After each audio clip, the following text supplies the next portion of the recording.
বাড়ি বাড়ি গিয়ে তৃণমূল কর্মীদের মারধর করার অভিযোগ উঠল কেন্দ্রীয় বাহিনীর বিরুদ্ধে। আপনাদের জানিয়ে রাখবো আরো একবার, বাড়ি বাড়ি গিয়ে তৃণমূল কর্মীদের মারধরের অভিযোগ উঠে আসছে। অভিযোগ উঠল কেন্দ্রীয় বাহিনীর বিরুদ্ধে। ঘটনা ঘিরে সকাল থেকে উত্তেজনা উত্তর মালদা লোকসভা কেন্দ্রের রতুয়া 1 নম্বর ব্লকের হলদিবাড়ি এবং চাঁদমনি বুথে। তার পাশাপাশি এই দুটি বুথে ভোটারদের নোটদানে বাধা দেয় শাসক দল বলে অভিযোগ। আমাদের অভিযোগ মানে ভোট সুস্থ হচ্ছিল। এবার হচ্ছে কি, আমরা যা হোক 3-4 জন ভোট দিয়ে যাচ্ছিলাম, এবার আমরাকে দেখে কেন্দ্র বাহিনী কিন্তু মারু 3-4 জনকে মেরেছে এবং বাড়ি বাড়ি ঢুকে অত্যাচার চালাচ্ছে কেন্দ্র বাহিনী। টিএমসির কথা বলতেই এইভাবে অত্যাচারটা করেছে, অন্য কিছু না। বাড়ি বাড়ি ঢুকে মারছে। হ্যাঁ, বাড়ি বাড়ি ঢুকে যাচ্ছে ভিতরে। কেন মারছে? কেন কেমন করে বলবো, এখন কি করে বলছি। ভোট দানে কি প্রভাবিত করছে? না, কেউ প্রভাবিত করে না তো। কেন্দ্রীয় বাহিনী কি প্রভাবিত করছে ভোট? হ্যাঁ, প্রভাবিত করছে তো। কেন্দ্র বাহিনী বলছে তো, এই যে যখন টিএমসির কথা বলছি তখন কিন্তু সবকে করছে, প্রভাবিত করছে। জানিয়েছেন নেতৃত্বকে? জানিয়েছেন? হ্যাঁ, জানিয়েছি। ফোন করলাম, কেউ ধরলো না। ওই মনসুর রহমান। এই জায়গাটার নাম? হলদিবাড়ি, চাঁদমনি 1। আপনার নাম?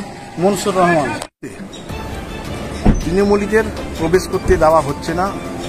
যাদের অভিযোগ, বাড়ি বাড়িতে ঢুকে আধা সেনার কর্মীরা যারা আছে তারা মারধর করছে। কি বলবেন?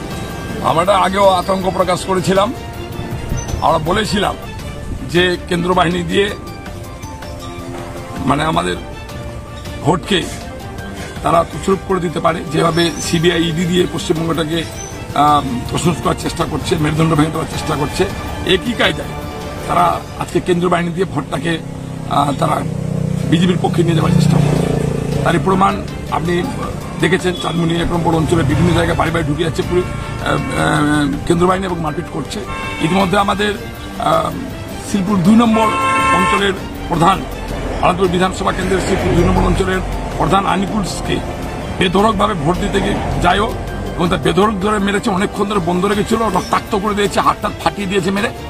আমরা কমপ্লেন করেছি, রাজ্য পার্টির কাছে কমপ্লেন লিখে পাঠিয়েছি। এইভাবে তারা ইচ্ছাকৃতভাবে যেখানে তৃণমূলের সংগঠন আছে সেখানে গিয়ে তারা বাড়ি বাড়ি ঢুকছে এবং বেধড়কভাবে পিটাচ্ছে। আমরা তীব্র নিন্দা করছি এবং আমি আশা রাখছি দ্রুতগতিতে নির্বাচন কমিশন এই ধরনের বেপরোয়া যারা কেন্দ্রীয় বাহিনীর লোকরা আছে তাদেরকে সংযত করবেন।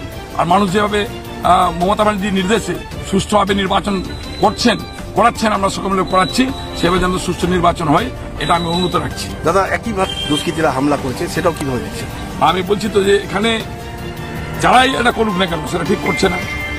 আজকে সুজাপুরেরটা আমি টোটাল খবরটা আমার কাছে নেই, কিন্তু আজকে কেন্দ্র বাহিনীর সহযোগিতায় বিরোধীরা যারা আছে এখানে, বিজেপি হোক, সিপিএম হোক বা কংগ্রেস হোক, তারা কিন্তু তাদের সহযোগিতা নিয়ে তারা এইভাবে আক্রমণ করছে। কিন্তু মানুষ তৃণমূলের সঙ্গে আছে, মমতা ব্যানার্জির পক্ষে আছে।